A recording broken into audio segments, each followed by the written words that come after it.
গত পর্বে আমরা দেখেছিলাম ঘরের ভেতরেই লুকিয়েছিল রহস্যের প্রথম সূত্র, কিন্তু আসল সত্যটা তখন অন্ধকারেই ছিল।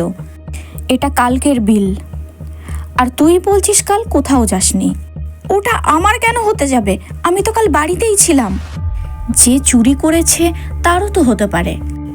ঠিক, এটা আইডেন্টিফাই করতে হবে। হোটেলে গিয়ে কথা বলবো। কাস্টমারের কিছু তো ডিটেলস থাকবেই।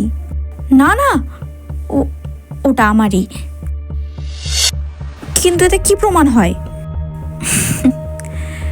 ব্যোমকেশবাবু বলতেন, মানুষ যখন মিথ্যে বলে তখন সে প্রয়োজনের চেয়ে বেশি কথা বলে। আমার সামনে কেন মিথ্যে বলিস? তুই বুঝলি কি করে?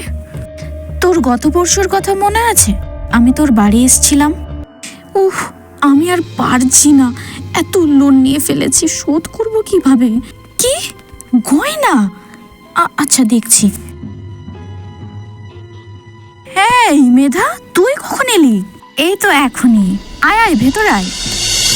কি করলি গয়নাগুলোর? বন্ধক রেখেছিস? আমি চুরি করতে চাইনি, আমি শুধু সময় চেয়েছিলাম। তাড়াহুড়োতে বিলটা ফেললি আর নিজের মিথ্যেতে নিজেই ফেসে গেলি। তুই মাকে বলে দিবি। ব্যোমকেশবাবু সত্যের সন্ধানী ছিলেন, কিন্তু তিনি অপরাধের পরিস্থিতির গুরুত্বও বুঝতেন।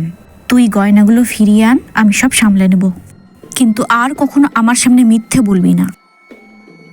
ব্যোমকেশবাবু বলতেন, অপরাধের থেকেও বড় রহস্য মানুষের দুর্বলতা।